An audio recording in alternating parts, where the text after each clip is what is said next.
Good afternoon. My name is Arun Gupta. I work for Amazon Web Services. And this is a fun session.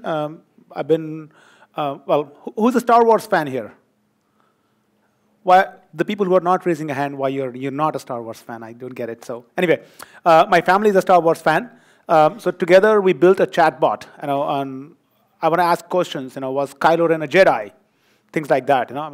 Ask basic questions. So we built a chatbot together, and this session is about how we build that chatbot together, essentially. Who am I? I'm a Docker captain. I'm a Java champion, and I do a few things here and there, whatever feels to my fancy. I've been talking about containers for a long time. I'm a principal open source technologist at Amazon. I focus exclusively on open source technologies. Containers is something that is most interesting to me, and something that I feel very passionate about is giving STEM workshops to kids all around the world. So I founded DevOps for Kids in the US, and of course there's a local chapter here in Netherlands and all over the world as well. We deliver workshops to kids all over the world. So let's see the interface. What do you mean, tell me a Yoda code, okay? Let's go here. So this is a Slack. Here I'm gonna ask a question, say, tell me a Yoda code. Well, this is a JVM-based bot, so it takes a while to warm up. But once it warms up, then it responds back. So it takes about 6 to 8 seconds. So there you go. It says, clear your mind must be. Here's a quote from Yoda. Okay, so we can ask another one. Tell me a quote from Han Solo. Okay, it says, that's because a droid don't pull people's arms out of their sockets when they lose. So you can ask kind of different quotes about a particular Star Wars character. Then you can say, was Kylo Ren a Jedi?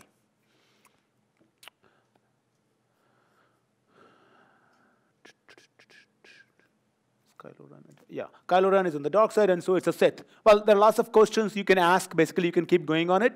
And what I'm showing you as part of the bot is just one interface. So let's take a look at it. What does really building a bot means?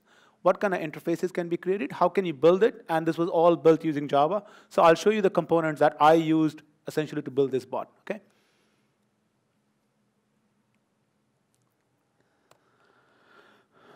So when you're building a bot, what are your developer challenges? Lots of them. Well, you want to talk. You want to be able to ask questions in any language or in a more colloquial language. So you want to have the capability by which you can have automated speech recognition and natural language processing. Is give me a Kylo Ren quote the only way to ask a question? There are 50 different ways you can ask for a quote from a particular character. It should be able to recognize it, parse it, and say, okay, this is what your intent is, and then be able to respond back to it. So all that has to happen automatically for you. Of course, you need to have a business logic in the backend. That's very typical of the applications that we build. There needs to be a dialog manager where you can persist the state. Oh, I want to keep asking questions about Kylo Ren. So you can say, I'm initiating a state for Kylo Ren, and then all my questions are going to be in that context. So you want to have that dialogue in there. Authentication. Sometimes you need authentication, like in Slack case, but certain times, you're just having a simple Alexa skill. Alexa, give me a Kylo Ren code, and then it kind of talks back to you. So there is really no authentication, but a skill needs to be built. Availability is important. Can you deploy it in one region, multiple region? Can it scale? So those are our standard developer concerns. The user interface is a variety of user interface. It's not just a traditional cell phone and a tablet and a desktop. The kind of devices where you can ask, the kind of integrations that you need to provide is quite wide as well. Okay? So in terms of if I were to break that down into what are the key components that I need for my chatbot, essentially, the first is a user interface. So the way I looked at it is when I want to build my chatbot, I want it to be able to talk to using voice. I can say, Alexa, do this, or a mobile cell phone. I can say, call this skill. I want to be able to send a text, so I should be able to send a text messages. I should be able to invoke it from my chat, so from my Slack channel, for example. I should able to have a simple web interface, or maybe over email. So different ways by which I want to be able to interact with my chatbot here. Then I need to have the capability of automated speech recognition and natural language processing.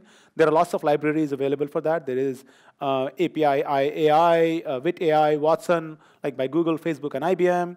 And then from Amazon, of course, we have Lex and Poly, and I'll talk about that a little bit later. Amazon Recognition and SkillsKit, which allows you to build essentially an Alexa skill.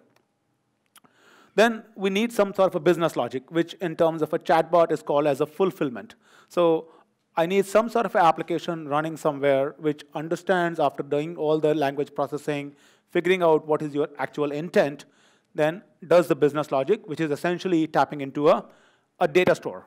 So you have a data store where your knowledge, where your rules, etc., are all set. And then the fulfillment, which is your business logic, kind of taps into it. Now, those are the core components which you need from 4 different perspectives, but there are certain components that you need horizontally as well. You want to be able to track going from your text message all the way down to your database. You want to have a consistent logging mechanism over there. So again, there are multiple ways by which you can do that. There is ELK, EFK, and of course, at Amazon, we have CloudWatch. So we have end-to-end logging for going from text message all the way down to database and back.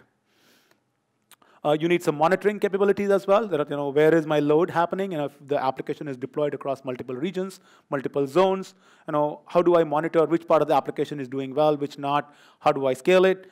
And the last component really is about a CI/CD part of it. And again, for CI/CD, there are multiple tools that are available: Jenkins, Circle CI.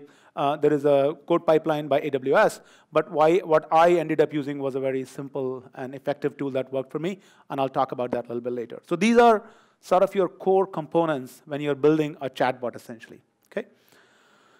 How does a chatbot really look like? So you say, I want to book a hotel. Okay? You want to book a hotel. So where do you want to book a hotel? Okay, the city. So from a user perspective, all you said is book a hotel.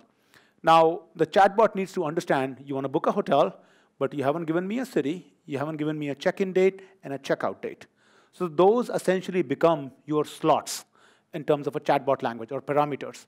So the chatbot needs to be intelligent enough to say, okay, you know what date are you looking for? What city are you looking for? Do you have a hotel preference? It could assume reasonable defaults, but it should be able to ask those questions as well. And you should be able to override those defaults as well, depending upon how you phrase the question. So I think that's an important part of it. So in this case, whatever you say, whatever words you say is an utterance. There are multiple ways that utterance can come. And then once you have the multiple ways of utterances, they essentially map down to an intent. So book a hotel. Can you book a hotel for me? Book a hotel for me for Wednesday. So all those are all different utterances. They all boil down to book hotel intent, essentially. And then the intent says, what are my slots and what are the values missing from that? And then it tries to get those values. And then as it's getting the value, that's where the dialog manager kicks in. That, oh, I need to get a state from it. I need to get all the slots collectively filled up. Okay?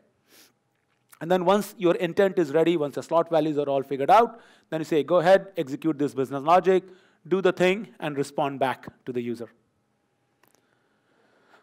So in terms of the chatbot architecture that I'll be showing you here is, I'm using voice, and the way I built it is we have a voice interface using Alexa, SMS interface using Twilio, chat interface using Slack. There is a web application, and then there's a mobile application. So from my Amazon app, I can use Alexa and say, Alexa, tell me a Kylo Ren code, and it'll get back to me. For abstract automated speech recognition and NLP, I'm using Lex and Alexa. So for my voice interaction, I'm using Alexa Skills Kit. That's what allows me to publish an Alexa skill. And for all other, they are talking to an Amazon Lex bot. And I'll talk about what Lex is. Essentially, Lex is the backend for Alexa, and I'll talk about the differences between the two. For fulfillment, they both have AWS Lambda, which is a serverless function running in the backend. So they have an AWS Lambda function running in the backend. And Lambda is very well suited for this because it's really event-driven. It's really doesn't need to run all the time. Fulfill this business logic and go back to sleep. So that works really well. And then all my rules essentially defining, this is Princess Leia. Princess Leia is from this planet, and these are her codes. And was she a Jedi, was she a Sith, or what kind of lightsaber would she use? Those all rules would go as a JSON document in Dynamo database in my case. And by the way, all of these, the beauty of the stack is this was fully, there is no need to download anything. This was all provisioned in the cloud for me. For logging, I was using CloudWatch, so I could literally see all the way from Twilio to AWS to Lex to Lambda to DynamoDB, full set of logs coming into CloudWatch because of the seamless integration in there. For monitoring, I was using CloudTrail, and it could tell me exactly how the functions are actually tracing through one by one. And then finally, there is a CI/CD.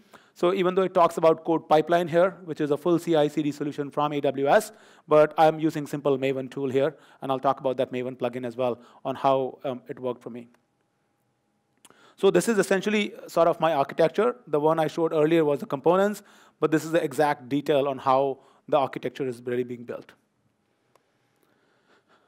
So what do you need to build your own chatbot? Well, the first thing is you're going to start with a Lex bot.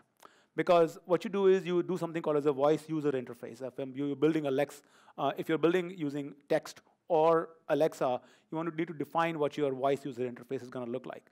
And so as part of that, you design what are the utterances, as I said, what are the different ways people can ask questions. So essentially, I sat down with my kids, and I said, OK, here is what my intent needs to look like. Figure out what are the different utterances going to be. So when they gave me all the different utterances, and I fed those utterances as part of the Lex bot itself. And I'll show you the user interface for that. So you define your intent to begin with. Then the intent can span to different utterances, different ways you can ask it. You can say what are the required slots and what are the optional slots. And then if a slot is missing, you can define the prompt for it. Oh, you want to book a hotel, but the date is missing. What date you want to ask? So that what date becomes essentially a prompt. Then once you have defined that, then you write the backend logic for it. Essentially, from your utterance, you got to an intent. Then the intent really will tap into the database. So essentially, you're talking to DynamoDB in this case and saying, OK, retrieve the business logic and figure out the question and the answer part of it. As part of database, of course, you need to prepare the database, set up indexes. By default, there is a primary index, but you want to create enough secondary indexes because you don't know what the question is going to be asked on. And I'll show you how I went with this. And then finally, with Lex itself, there is an integration with whole sorts of functionalities. So in this case, I did integration with Twilio, Slack, and Facebook. And those are pretty seamless integration. And I'll talk about those a little bit later as we move along. Then once you have a Lex bot ready, because you have done all of your voice user interface, all the design over there, the intent, the slots, from Lex, you can just export the data model as is. And that data model can be fed into Alexa skills kit. So you export a LexBot configuration, and then you essentially write a backend Lambda function for it. The reason these two are two different and they're not consolidated into one is because Alexa skills kit goes to what we did is we took out the Lex, which is the backend for Alexa, and exposed it to the user interface so the user can directly write applications to it. But then a similar backend is used for Alexa. So the payload coming from LexBot and from Alexa are different. So that's the reason you need to have two separate Lambda functions to understand those payload and respond back to it. And for Alexa, the advantage also is you have a Java API natively built. So with that Java API, you can directly talk back. And I'll show you the Alexa code for that. All right, so you've done your voice user interface. You define your intents, utterances, slots, all those values. Then you want to start looking at your database design. So in our case, we use DynamoDB. DynamoDB is a fast, fully managed NoSQL database from Oracle. It provides you both key value and document database. It's capable of handling any amount of data. And when I say any amount of data, what I really mean is DynamoDB, on average, is dealing with 1 trillion read writes per day. So that's sort of the data that it deals with on a regular basis. So it is highly scalable. All capabilities that you can think of typically from a document database are available in DynamoDB. It's very durable and highly available. Everything that is in DynamoDB is fully SSD storage, so it's really fast, and it's very cost effective, because if you look at the free tier for DynamoDB, essentially, first 200 million requests per month are free. There's a lot of requests that you can get free out of DynamoDB, essentially. If you're building a chatbot, you will likely not to exceed 200 million requests per month. If your chatbot is exceeding that number, I think that's a good problem to solve and pay a bit of money for that. So in this case, what you're seeing is sort of how my structure looks like, database structure. Of course, each entity has an ID, It has a name, then they have certain attributes, whether it is sensitive to force, and if it is sensitive to force, what is the color of the lightsaber, and then a whole bunch of codes. So the data model is very simple, and this is where exactly my kids helped me kind of capture what the structure is going to look like. And it was an interesting discussion with them, talking to them about relational database versus a document database. Why we want to store this in a document database as opposed to not in a relational database. Because in certain cases, for example, if a character, like if you're talking about Chewbacca, Chewbacca doesn't have a lightsaber, so I don't need to have that lightsaber attribute in it at all. And if you would do that in a relational design, you will leave that column empty, as opposed to using a JSON document where you don't even have to have that attribute. So I think that was an interesting discussion when we had with them, and they pretty much helped me gather all these codes and everything in there. I also created a secondary index. There's a primary index on the ID, which is the primary key here, and then there was also a secondary index on the character name, because essentially a lot of utterances were going by the character name. All right, so was interaction done, database design ready, and now it's time to create the bot. So what is Amazon Lex? Amazon Lex is a service for building conversational interface using voice and text. It gives you that ability. And what it gives you is it provides you automated speech recognition, which is essentially taking your speech, the different words that you have said, and convert it to an intent. Because remember we said there are different ways you can ask a question. It'll take those different ways, map it to an intent. And then the natural language processing is it'll take a look at those different utterances. And so ASR takes your speech, maps it to a text. So whatever you say goes to a text. And then the NLP is what takes that text and converts it into an intent. Essentially what you want is, I've said something, go translate it. Behind the scene is happening as a two-step process. It's just a detail, but it's kind of good to understand what role each of them plays here. Amazon Lex is the same technology that powers Amazon Alexa, and that's happening behind the scenes for you automatically. And you can learn more about Lex at this URL here. So how do I build Amazon Lex bot? Let me actually show that here.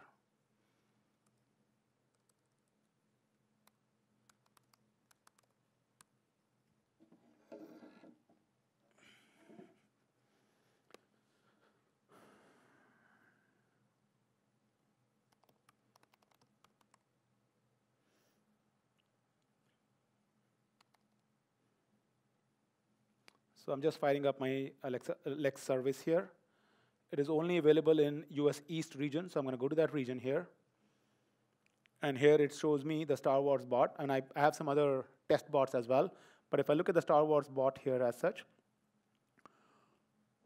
here are my different intents. Ask me a dialogue question, ask me a line question, ask me a code question. So I can also say, and what I'm showing you here is, I'm asking, Alexa, ask me a question. Then Alexa will say, who said this quote?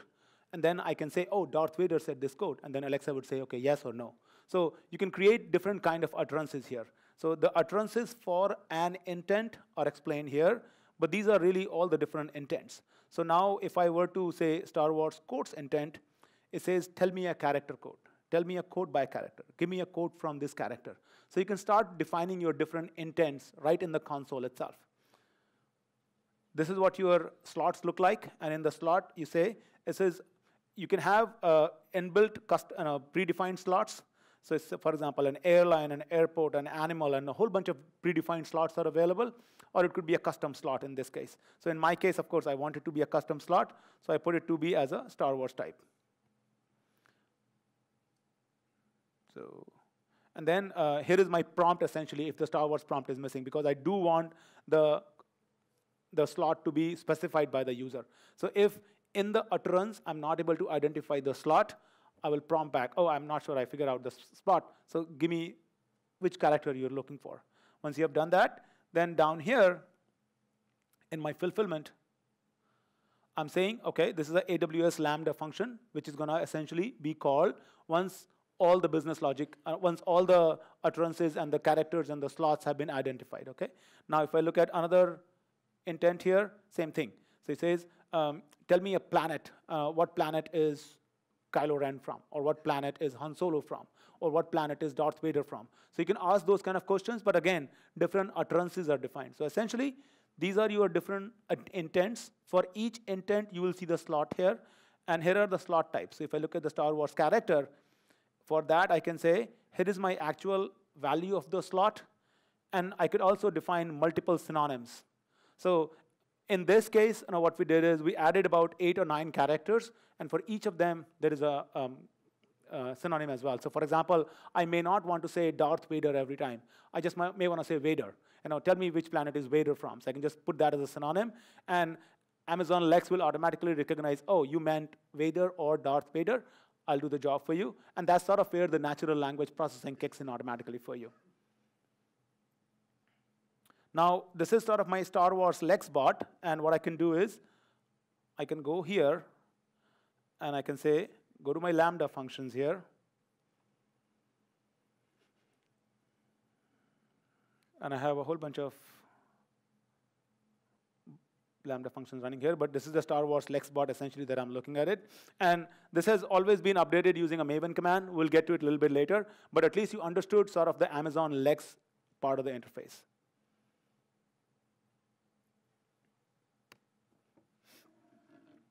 Now, once I've, another part that I want to show you here is actually, which is useful.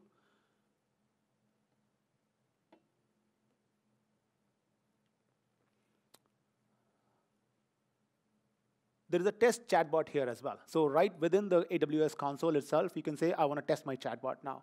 So you don't need to write a client, none of that. So essentially right here itself, you can say, well, let's figure it out. It says ready here.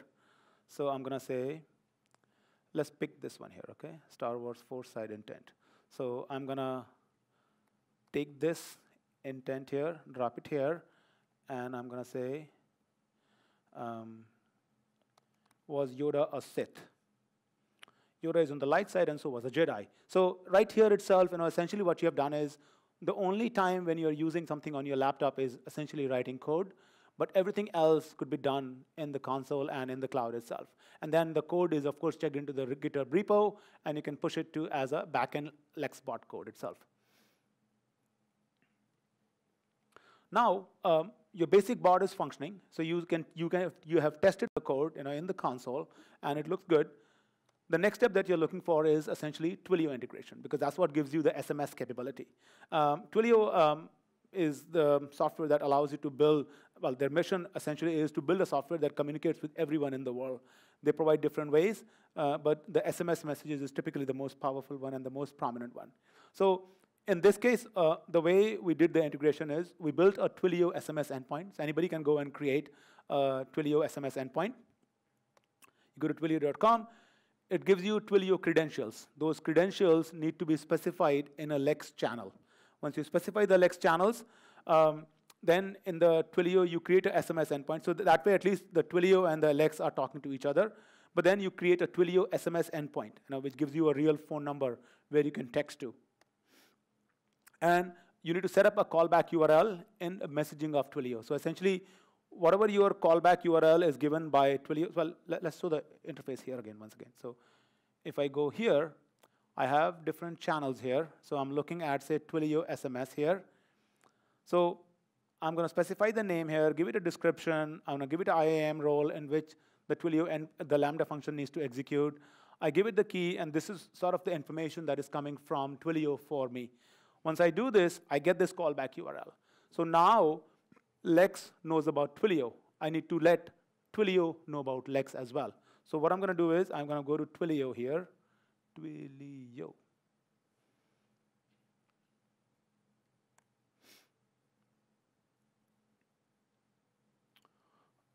Oh dear, this is going to be fun.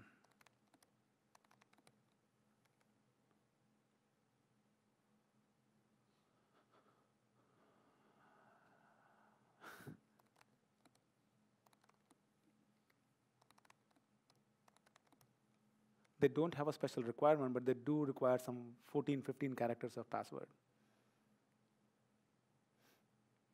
OK, perfect. It moved in. So now I'm in the Twilio dashboard. And in the Twilio dashboard, essentially, what I'm saying is I need to set up my these are the standard webhooks for voice and messaging. Well, for voice, because I have not enabled the Twilio interface using voice, but I am using the Twilio messaging interface here. So I'm saying anytime a message comes in at this number, use this Lex channel, which is my callback URL. So you need to create a both-way connection between Amazon and Lex. Lex needs to know about Twilio, and Twilio needs to know about the Lex. And this interaction over here as specifying as a callback URL does the job for you.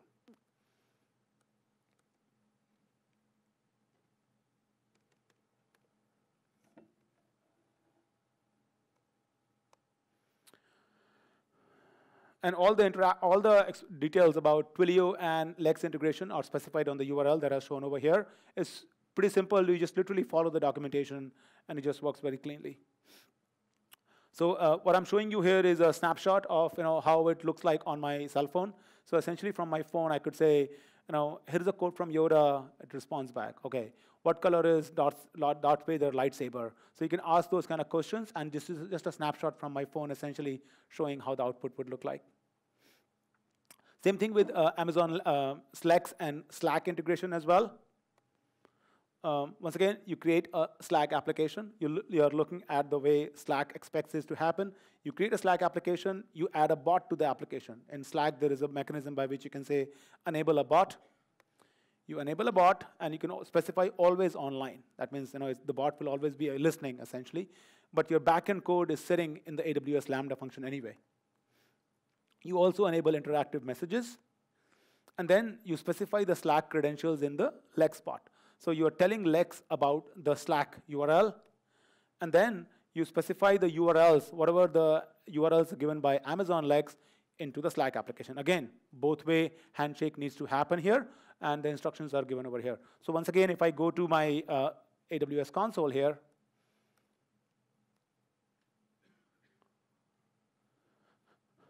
here is my Slack console here. I give it a name and a description. All these values are given to you by when you create a Slack application. Once you get those values, you specify them here. You get two URLs in this case. There is an OAuth URL and a postback URL. And those are the two values that really need to be provided as part of your Slack application.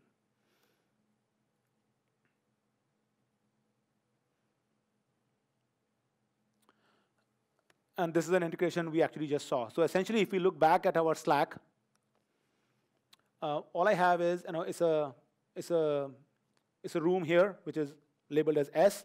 And in that, I have an app installed called as CloudWatch ChatBot. And that's it. So it's just a chatbot. And the idea is, in any of the rooms, any of the channels in this particular room, if I say CloudWatch ChatBot, tell me this question, it'll respond back to you automatically. I mean, in this case, I'm doing one-on-one. But essentially, in any of the rooms, I can ask that question. So you can start extending it.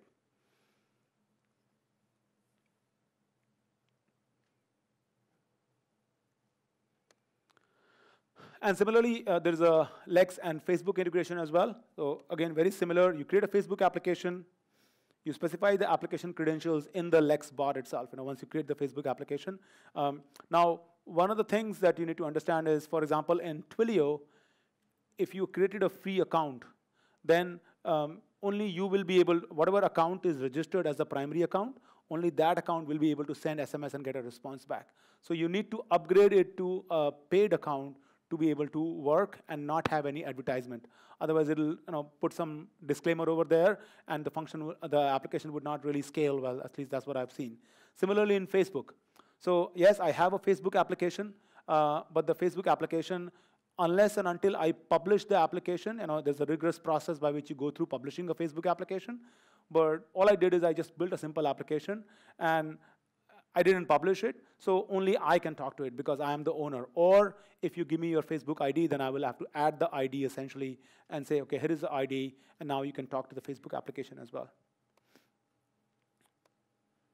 You set up the webhooks for Facebook application, and in those, you essentially specify the callback URLs and enable subscription. So the feedback, the experience of setting up the Amazon Lex and Slack Facebook integration are very similar in that sense. So once again, if I go back to the console here,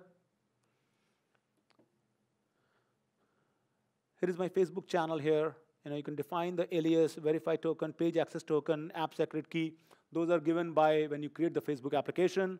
And once you get that, you activate it, you get a callback URL, and that callback URL is specified in your Facebook application. So again, a two-way connection is important.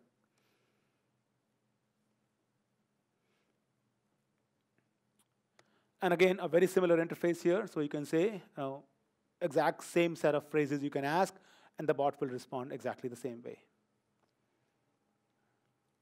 So the Amazon Lex was OK. We tested the bot. The bot looks good. And I'll show you the code, backend code for it as well a little bit later. But what we really use is Alexa. At home, for example, Alexa, what is the temperature? Alexa, play me a song. Alexa, do this. So that's what we wanted to do, where we could ask that question. So from a Lex bot, we wanted to go to the Alexa route. So what is Alexa? Alexa is essentially a cloud-based service that can answer questions, play music, and it also has custom skills by which you can extend Alexa. Now, Alexa, remember, Alexa is a cloud-based service. The device name is not Alexa. The device by itself is Echo. Echo is an always-on, always-connected device, a hands-free device that connects to Alexa. So the device name is Alexa. Yes, Alexa is a wake word. So let's talk about how that thing connects and breaks it apart. First of all, Alexa has a lot of skills, and you can go to amazon.com/skills. You can see the list of skills that are available over there. The number of skills is growing very rapidly all over the place. So pick your favorite skill or build your favorite skill very easily. Now, in case of LexBot, when I'm using Slack, I could just say, tell me a Euro code, and that would work, because I'm directly talking to the device, or directly talking to the LexBot itself. I don't have any other prephrases or paraphrases that I need to say around that. So in this case, because I'm talking to the device is constantly listening, so I need to have a wake word. And with your Echo device, you can change the wake word, but by default is Alexa. So I can say, Alexa, oh, yep, something for me. So Alexa wakes up that you're talking to me now. Then you need to say ask, because you need to enable the skill. There are a lot of skills that are available by default, so you don't have to say a lot of things about that. But in this case, I'm building a custom skill, so I need to say ask. So that's my starting phrase. That means you ask that skill. Then I give it the skill invocation name. And finally, I have the utterance that I want to say. So anytime I want to talk to Alexa, I will say, Alexa, ask Star Wars, tell me a Yoda quote. Or Alexa, ask Star Wars, was Kylo Ren a Sith or a Jedi? So those are the kind of questions that I would like to ask if I'm going the Alexa route or Echo route. So you can see the utterances could vary, but your wake word, starting phrase, and the skill invocation name would stay pretty much similar in that sense. So how does this interaction really look like? There are three key components here. There is customer, which is me. There is Alexa service sitting in the backend, and then there is Alexa skill sitting far in the cloud itself. So customer asks a question, says, OK, you know what? I want to do something. Asks the questions or gives a command, do this for me. Alexa identifies what skill needs to be invoked for it. Whether it's a custom skill, whether it's a pre-built skill, whether it's sitting in the cloud, whether it's your skill, it identifies that. Now, if it is a custom skill, then it says, OK, this is a custom skill that the customer has built. It does all the IAM credentials, all the validation, everything that needs to be done. It returns a text and a graphical response back to you. So that in case you are asking the question on a device, it can show you a text response and a graphical response, and the text response can be read back to you, essentially. Now it is returned back. Alexa converts the returned text to speech, which is then returned back to you via an Echo device. And if you are asking that via, if my Amazon.com app on cell phone, if I ask Alexa, show me this, it can show me a textual response over there as well. And then the response is returned back to the customer. So essentially, if you're building your Alexa skill, the structure is very similar. Whatever you have done for Amazon Lex can be repurposed here now for your Alexa skill as well. Now, there are two sides of an Alexa skill. First of all, there's a voice user interface, which you are pretty much repurposing after using the Amazon LexBot. And then there's a programming logic. A lot of it can be repurposed as well. The only difference is the APIs that you are really using for Alexa skill. And I'll show you how my code looks like. The voice user interface goes on developer.amazon.com. So you literally export the model for Amazon Lex and upload it over there. And then programming logic, again, the way we're doing this is we have IntelliJ. We write our code in there and push the code via that. So what does build an Alexa skill look like? You design a voice user interface. Yep, we've done that. We set up the skill in the developer portal. So you go to developer.amazon.com, and you set up your skill over there saying, OK, this is the skill that I want to build, what my name is. It gives you Alexa skill ID and things like that. Once again, I have not published this skill because this is what the data that I'm using is purely for test, and this data really belongs to Disney. So I have no intention of publishing this skill by itself. So you will not be able to use this skill, but you're welcome to use the repository and figure out how the mechanism really works. So all that data is sitting out there. Now, using the same design model, you build your interactions. That what are the APIs that needs to be served? So it you write your Java code around it. You write and test the code. That's it. So essentially, that's where you go with it. You can beta test your skill within your environment. So if I'm using sort of my phone and on developer.amazon.com, and on my phone, I'm logged in using the same account, I can actually test the skill. If on my Amazon Echo device, if I'm logged in using the same account, I can test the skill on the same device. But you cannot test it unless and until you have logged in as me. So I think that's the important part that you need to understand. If the skill looks good, you can submit the skill for certification, provided there are no copyright and those kind of issues. You submit the skill for certification, and then you're good to go. And then it'll be available on the skills store. Anybody can download the skill and play with it. All right, let's look at some code.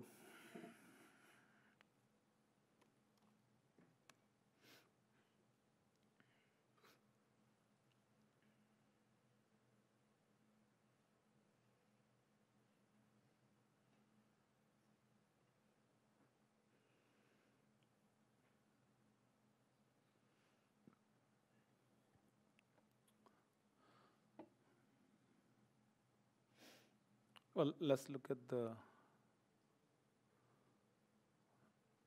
DynamoDB first here, so we can take a look at it. So here is my DynamoDB.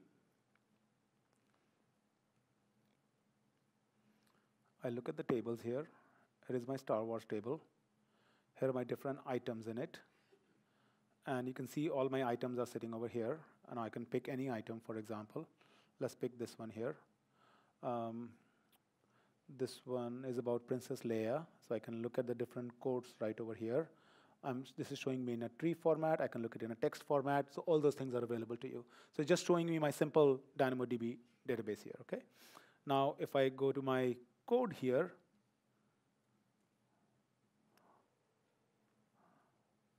let me increase the font size here.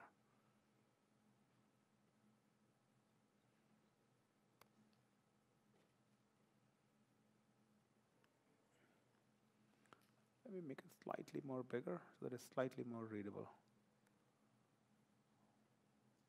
OK, that's better. So let's look at the Star Wars LexBot. So of course, I have a DB package here where all my database code is sitting over there. This is my Lex, this is my Alexa, and this is my common code here.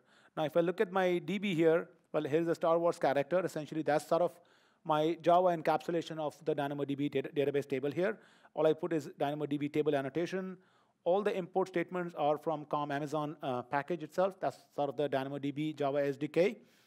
It's just a simple POJO API, just putting my DynamoDB attributes, saying, OK, which attribute maps to which particular field in the database. So I do that. And then I have a simple DB util class here. All it does is, OK, set up a DynamoDB client, get the total number of character count. And then I'm saying, OK, for a particular name, get me more details about the character. So it's just a simple scan of the table and retrieve the results. Now, this may not be the most efficient DynamoDB code, but it does the job well. For 8 characters, it's OK. Let's take a look at Star Wars LexBot itself.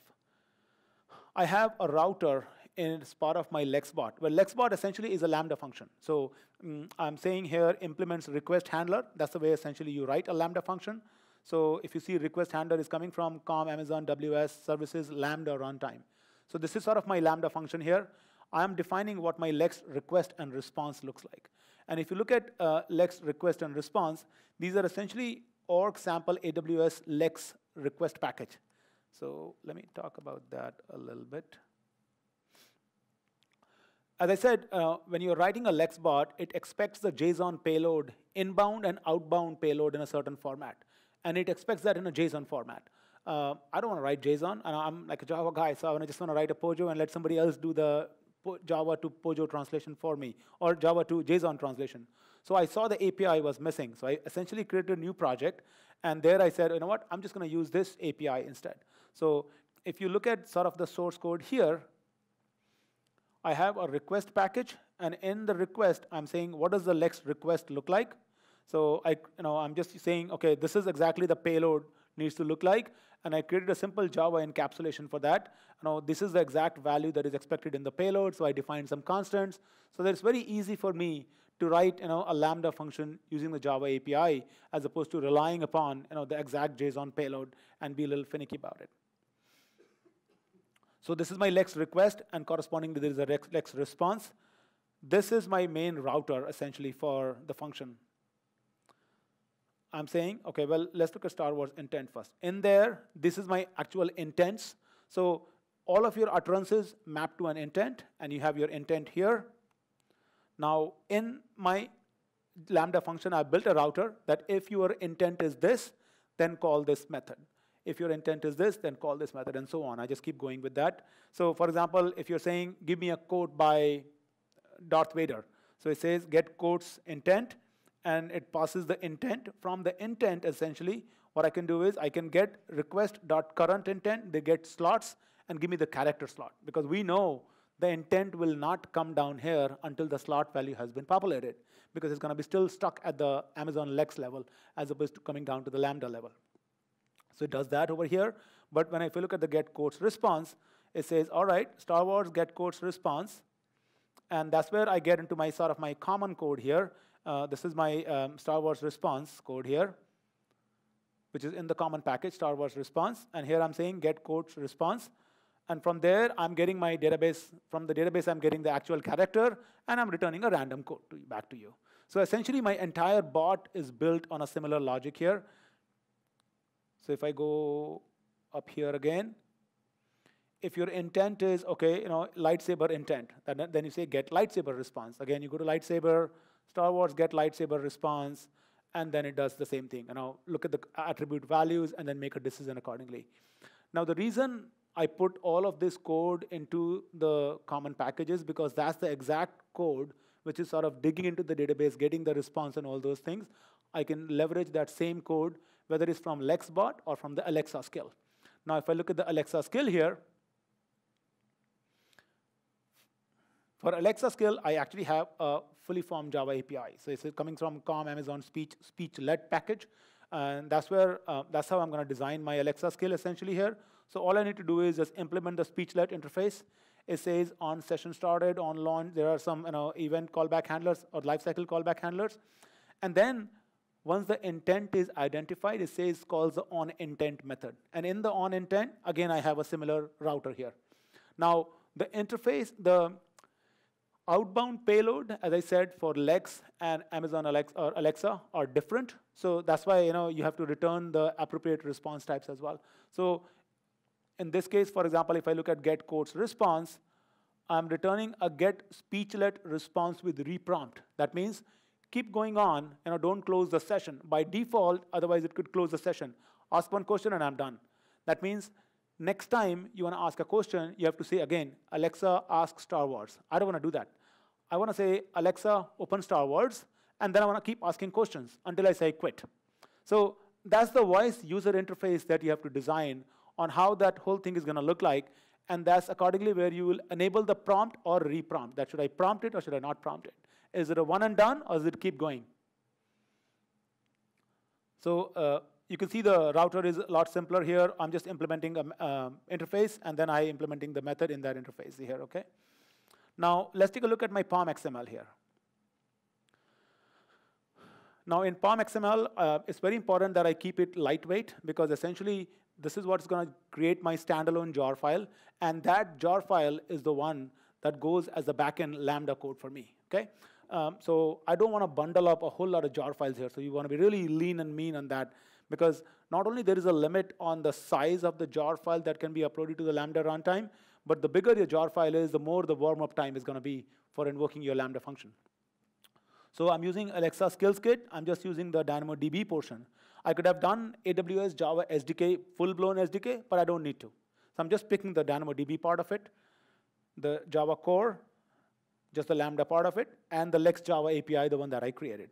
So just very minimal APIs. That's the key part here. Then I'm using the Maven Shade plugin here to create my standalone jar file, where all the dependencies are packaged up, and this is one single jar file that I have here.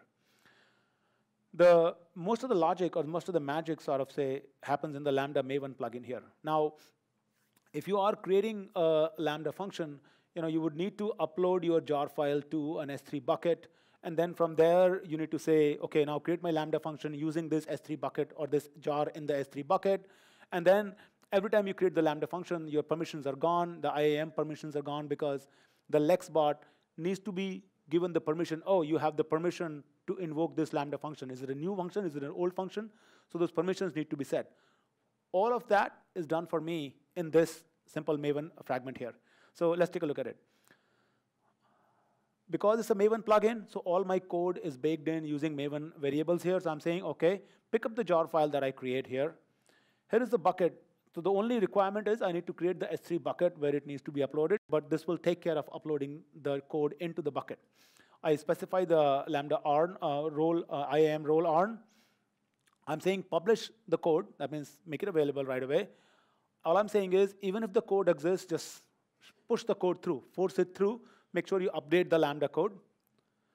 I'm using the runtime. These are the default values, but it's easier to specify them. 1 gigabyte of memory, Java 8 as a runtime. That is a supported language at AWS Lambda. I mean, today Java, Node, Python, and C# are supported, but this is, of course, a Java-based runtime.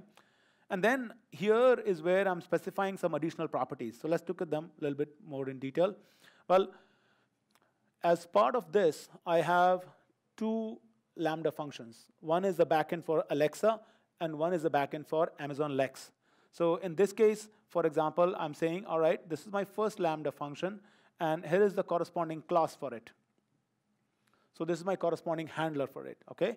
And I need to make sure that when this Lambda function is deployed, it has ask or Amazon Skills Kit as a trigger, because essentially I want this Lambda function to be invocable by an Alexa skill.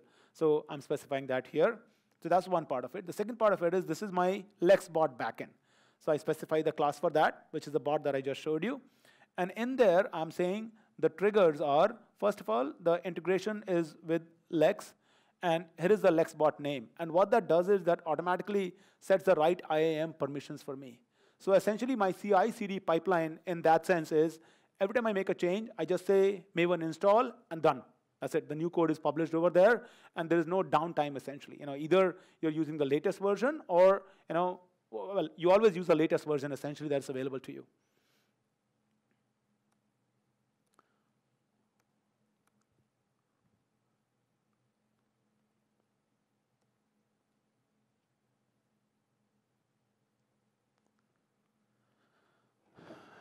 OK, almost wrapping up the session now. So one of the easy ways, well, first of all, Amazon app has Alexa itself. So you can click on the microphone icon over there, and that will be your Alexa skill essentially over there. Or you can test your app using echosim.io, which is a web-based interface to Alexa. So that's pretty cool. Well, this was a new discovery for me as I was building the bot. So this was pretty cool, actually. CloudWatch, it shows me, again, end-to-end logging. And what I'm showing you here is the different log streams that are available as part of CloudWatch. We talked about the Maven plugin already. That's my last slide. So all the slides and the code for this session that I showed you are available on this repo here. So feel free to take a look at it, download the code. I have also provided the complete instructions. I have given a sample. So if I go to my repo here itself,